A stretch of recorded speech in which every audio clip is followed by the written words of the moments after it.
A medicine cabinet is pulled from an old bathroom wall, and dozens of used razor blades appear behind it.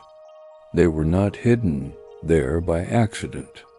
For decades, many American medicine cabinets included a narrow disposal slot that sent dull blades directly into the empty wall cavity, where they could remain indefinitely. It seems reckless now, yet it was once considered a practical answer to a real household danger. To understand why walls became permanent containers for sharp steel, we begin with the safety razor that transformed shaving at home. Introduction. A contractor removes an old medicine cabinet from a bathroom wall. The mirror comes away first, followed by the shallow steel box behind it. Then something unexpected begins sliding out of the opening. Razor blades. Not one or two, but dozens of them thin, rusted pieces of steel stacked between the wall studs. In some houses, renovators discover hundreds. The blades may have been hidden there since the 1930s, 1950s, or 1960s, dropped one at a time through a narrow slot in the back of the cabinet. The discovery can look careless, even absurd. Why would anyone deliberately fill a wall with sharp metal? But the people using those slots did not think they were creating a future hazard. From their point of view, they were solving an immediate one. Early safety razors used extremely thin, replaceable blades. Even after becoming too dull for a comfortable shave, those blades could still cut fingers, children, household workers, or anyone handling the trash. A recessed medicine cabinet already opened into a large, inaccessible wall cavity. Adding a small one-way slot turned that empty space into a disposal chamber that might never need to be opened. For several decades, this was not an improvised trick known only to a few homeowners. Manufacturers produced medicine cabinets with labeled blade slots. Patent documents treated the opening as an ordinary bathroom feature. A person finished shaving, removed the used blade, pushed it through the slot, and heard it disappear inside the wall. The practice belonged to a moment when American industry had made shaving safer, cheaper, and more convenient, but had not yet decided what should happen to millions of discarded pieces of sharpened steel. So why did old American homes have razor blades hidden in their walls? The answer begins before the wall slot, when a razor blade was not something a person expected to throw away at all. Chapter 1. Before the blade became disposable, for much of the 19th century, the familiar shaving tool was the straight razor. One, its long steel blade folded into a handle. The exposed edge required skill and attention, but the razor itself could last for years. It was maintained rather than discarded. The owner stropped the edge on leather, sharpened it when necessary, or brought it to someone with the experience to restore it. Many men relied on barbers for a close shave. Others used straight razors at home. In either case, the blade remained a durable tool. Early safety razors began changing that relationship before King Camp Gillette entered the business. Inventors had already experimented with guards that limited how deeply a blade could reach the skin. Some designs used removable wedge-shaped blades that still had to be sharpened. Gillette's contribution was to combine the guarded razor with a thin, inexpensive blade that was not meant to be maintained forever. The American Safety Razor Company was organized in 1901 and soon became the Gillette Safety Razor Company. Production began in 1903.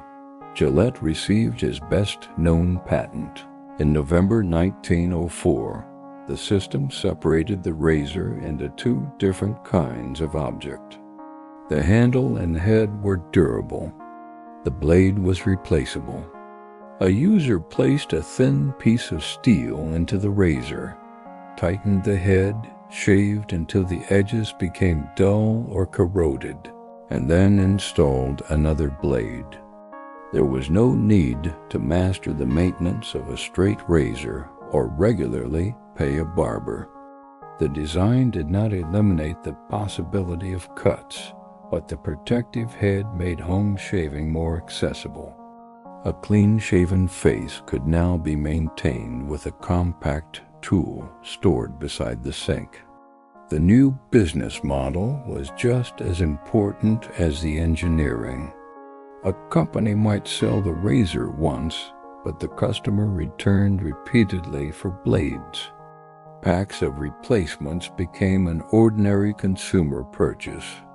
Military service helped expose large numbers of American men to safety razors during the First World War. Shaving had practical value in military life, especially where a smooth face helped equipment fit properly, and soldiers became familiar with maintaining a regular shaving routine. When those men returned home, the safety razor fit naturally into a broader culture of daily grooming. The bathroom itself was changing at the same time. Indoor plumbing spread unevenly across the United States, but in middle-class advertising and domestic reform, the modern bathroom became a symbol of cleanliness, order, and health. White porcelain, tile, enamel, glass, and metal surfaces suggested that dirt could be seen and removed. By the 1920s, advertisers and health reformers were presenting the bathroom not simply as a place containing plumbing, but as a center of personal care.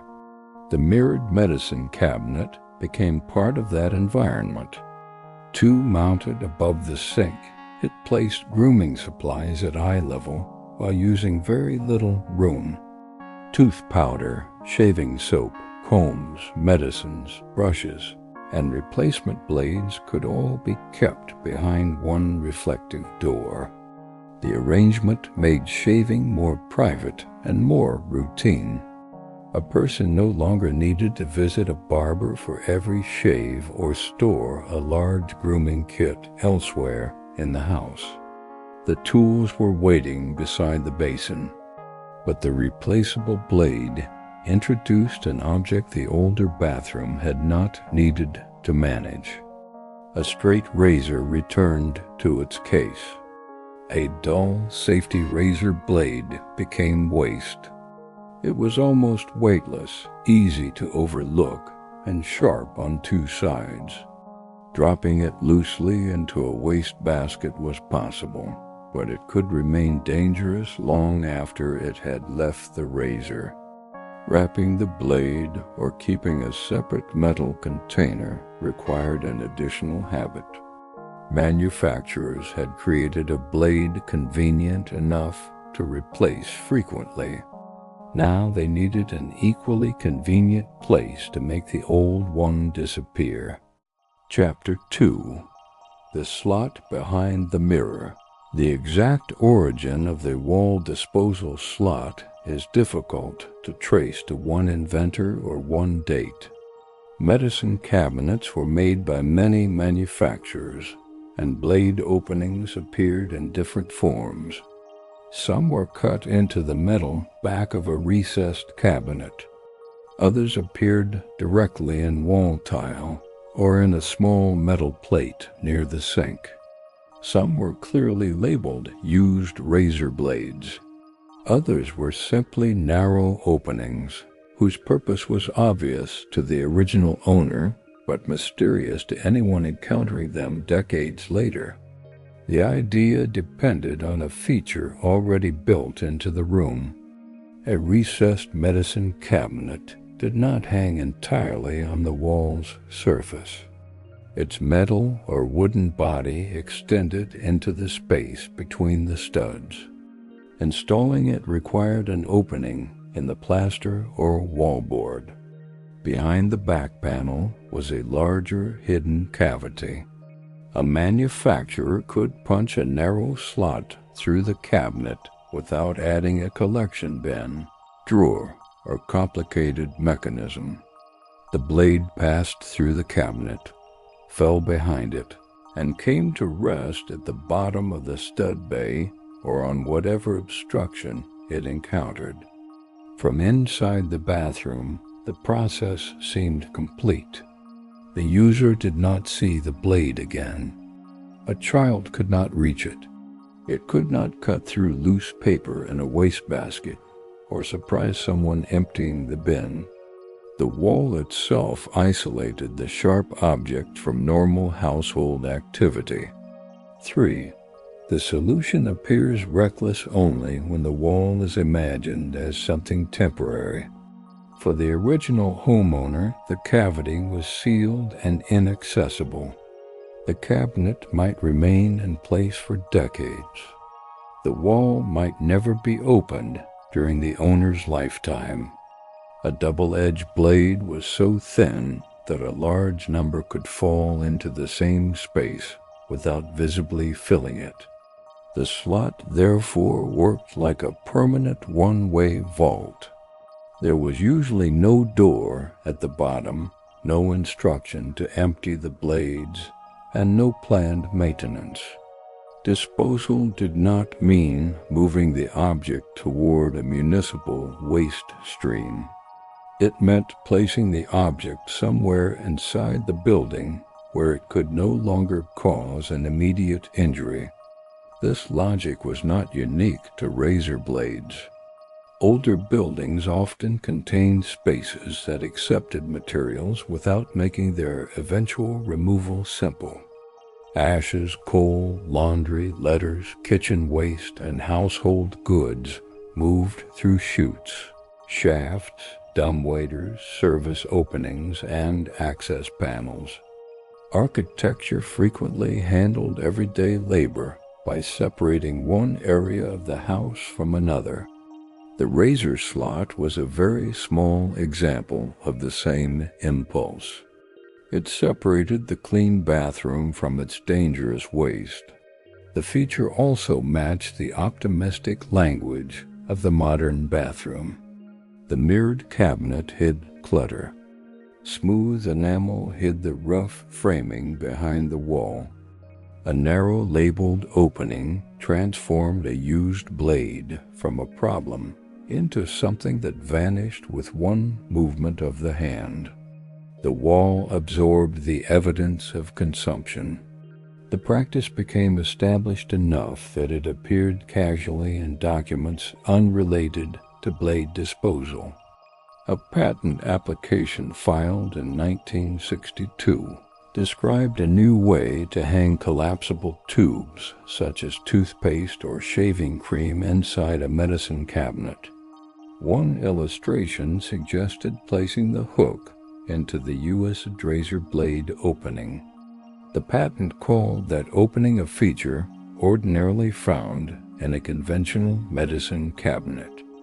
That language is valuable because the inventor was not trying to explain or promote the razor slot. He simply assumed that readers would recognize it. By the early 1960s, at least within the market he was addressing, the opening had become normal enough to serve as a convenient hook. The slot was not the only solution available. Some blade packages were designed with a separate compartment for used blades. A person removed a fresh blade from one side and inserted the old one into another. Other small metal blade banks were sold as independent containers. These designs acknowledged the same problem. A dull shaving blade still required controlled disposal, but a small package could fill. It could be misplaced or accidentally opened.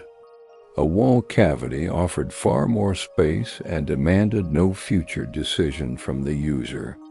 The slot's simplicity was its greatest advantage. It was also the source of everything that would later make it seem so strange. Chapter 3. When the house became the container, to understand why the practice lasted, it helps to follow one ordinary shave. A person opened the mirrored cabinet and removed a razor, shaving soap or cream, and perhaps a fresh blade and a paper wrapper or metal dispenser. Warm water softened the beard. The razor moved across the face in short strokes.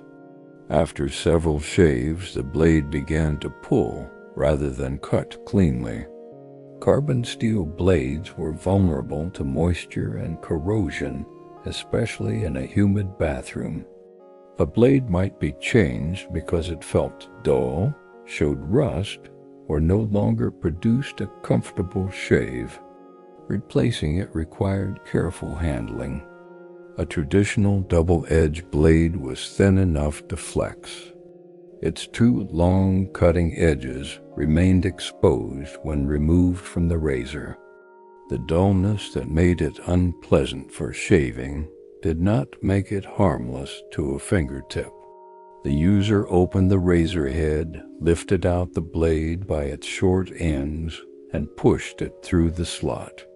There might be a faint metallic sound as it struck another blade, a pipe, a nail, or the bottom framing.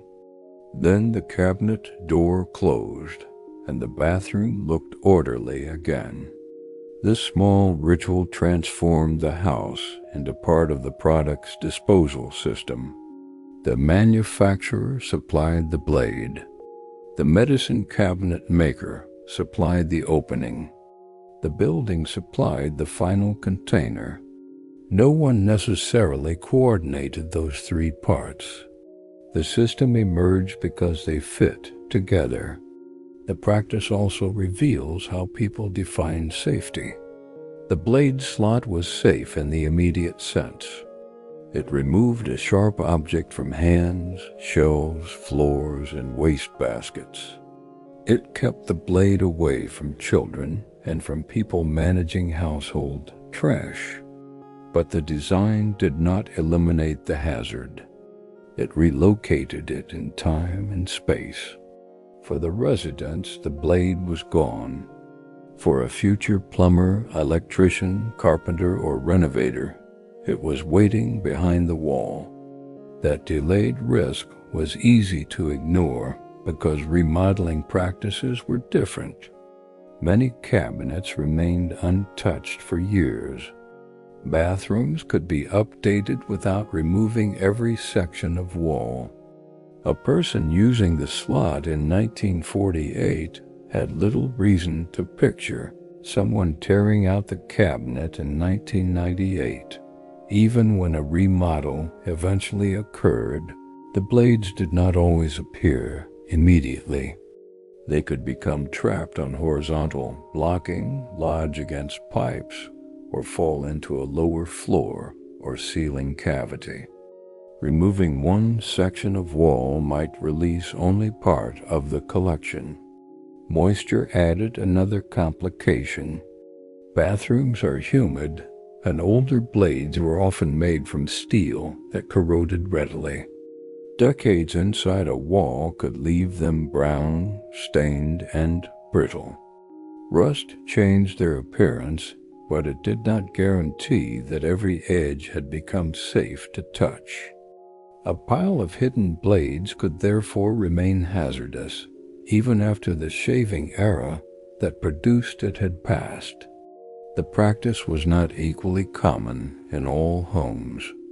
A surface-mounted cabinet had no open cavity directly behind it unless the wall was deliberately cut.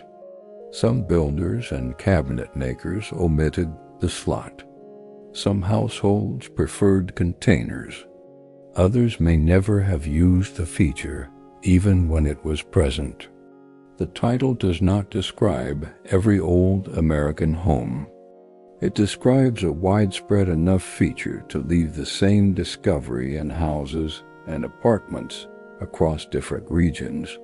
A narrow opening, followed years later by a pile of metal hidden behind the mirror. The number of blades found in any one wall depended on many factors: the size of the household, how often people shaved, how long the cabinet remained in use, and whether the blades fell freely or became caught. A large cache could represent decades of ordinary mornings. Each piece of steel once belonged to a brief personal routine. It was opened from a wrapper fixed into a razor used at a sink and pushed out of sight. Collectively, the blades became a physical record of the people who had lived in the house. Different brands, blade shapes, coatings, and corrosion patterns could accumulate together. A remodeler opening the wall might encounter products manufactured years apart, layered without anyone intending to create an archive. The blades preserved the success of the disposable blade system. Gillette's model had made replacement normal. Other manufacturers competed with their own razors and blades. Improved packaging made fresh blades easier to handle, while magazines and dispensers increasingly included enclosed spaces for the used ones. A patent published in 1962 described a blade magazine with a dedicated used blade compartment. Another issued in 1966 used slots and retaining lips to prevent discarded blades from sliding back out. The industry was gradually bringing disposal back into the package. That development exposed the weakness of the wall slot. It solved the problem only because no one expected to recover the waste. Once manufacturers could offer a small, controlled container, the house no longer needed to serve as one. And the razor itself was about to change. Chapter 4. Why the blade slots disappeared. The decline of wall disposal did not happen on a single date. Several developments gradually made the slot less necessary and less compatible with the way Americans shaved. One change came from the blade itself. Early replaceable blades were often made from carbon steel and could corrode quickly in a damp bathroom. Stainless steel blades entered the mass market around the beginning of the 1960s. Their resistance to corrosion allowed many users to keep a blade longer. A longer-lasting blade meant fewer replacements and less discarded steel. Packaging also improved.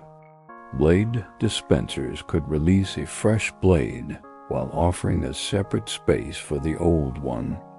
This protected the cutting edges before use and reduced the need to handle or discard a loose blade elsewhere.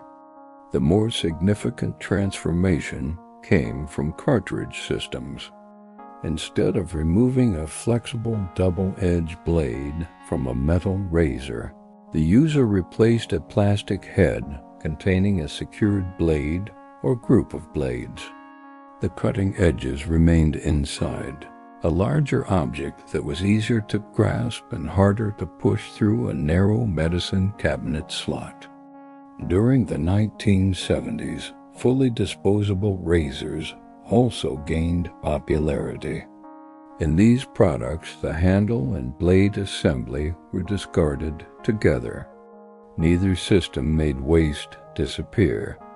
In fact, cartridge and disposable razors added plastic to what had once been a mostly metal object. But they changed the shape of the hazard. A loose blade could slip through a narrow wall opening. A plastic cartridge or complete razor could not. MEC 9 bathroom design changed at the same time. New medicine cabinets did not always use the same recessed steel construction.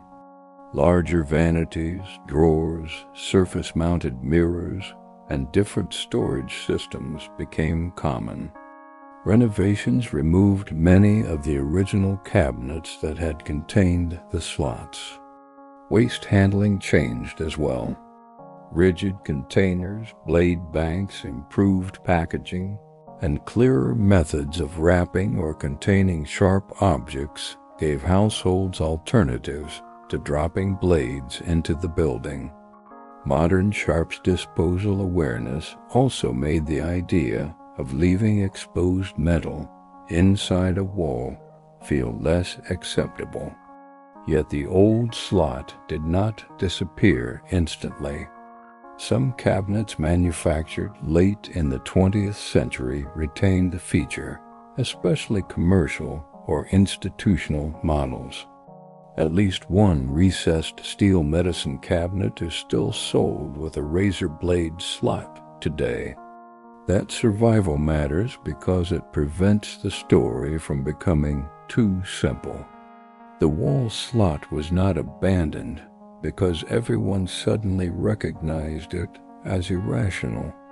For a person using traditional double-edged blades, a properly placed opening still performs the original task. It removes the blade from immediate contact and offers enormous capacity. What's changed was the surrounding system. The dominant razor no longer produced the same loose rectangular blade. Bathroom cabinets no longer shared one common form. Consumers were offered containers that traveled with the blade package. The wall stopped being the most convenient destination. The slot then entered a strange middle period. It remained inside millions of older cabinets, but new residents no longer understood it. A label reading razor blades might be mistaken for a storage opening or ignored entirely. Some people continued using it. Others covered it with tape, paint, or a bathroom product placed on the shelf. During renovation, the hidden purpose became visible again. A homeowner removed the cabinet and found a few blades resting on a stud. Another opened the wall and released a dense pile. Photographs of these discoveries spread online because they condensed an entire obsolete system into one unsettling image. The reaction was usually the same. People in the past must have been careless. But that judgment misses the design's original purpose. The users were not placing sharp blades where they expected someone to reach. They were placing them where they believed no one would reach. The wall was chosen precisely because it appeared permanent. The practice made sense only as long as the house was treated as more durable than the waste it contained. Chapter 5. What is still waiting behind the wall? Return to the bathroom renovation. The cabinet has been removed. The opening reveals wood studs, old plaster, pipes, and perhaps a dark pile of blades resting below the sink line. That pile is not evidence that the house's former residents had no disposal system. It is the disposal system. Old American homes sometimes had razor blades in their walls because the early safety razor industry created a new kind of household waste, a thin, cheap, frequently replaced piece of sharpened steel. The recessed medicine cabinet offered a simple answer. A narrow slot moved the blade out of the bathroom and into a sealed cavity with enough room to hold years of waste. The method protected the people living in the house and anyone handling the daily trash. Its weakness was hidden inside its success. The slot made the blade disappear so completely that no one planned for its return. The danger was transferred to a future repair or renovation, perhaps decades after the person who discarded it had moved away. That makes the feature more than an odd piece of bathroom history. It shows how definitions of convenience and safety depend on time. A design can protect one generation while creating a problem for another.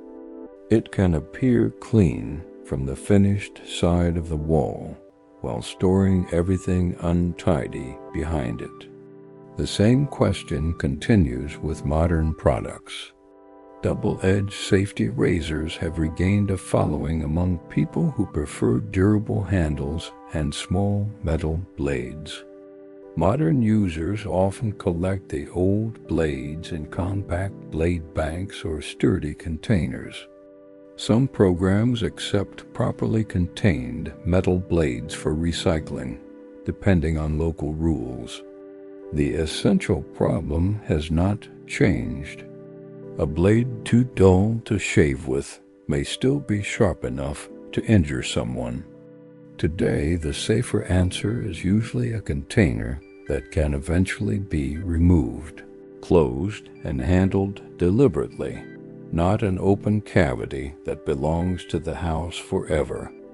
9. For owners of older homes, the history carries a practical warning. A medicine cabinet with a narrow labeled slot may have blades behind it. Anyone removing the cabinet or opening the wall should assume the cavity could contain sharp metal and work accordingly. But the fixture deserves understanding as well as caution. Behind that tiny opening was a complete story of American consumer life: the decline of the straight razor, the rise of self-shaving, the modern bathroom, replaceable products, clever packaging, and a faith that architecture could quietly solve everyday problems. The blade slot was not designed as a joke or a secret. It was a serious answer to a serious little hazard. Only after the razor changed, the cabinet changed, and the wall was open did the answer become the mystery. So when rusted blades spill from behind an old bathroom mirror, they are not simply forgotten trash. They are the remains of a disposal system that worked exactly as intended until someone finally looked inside.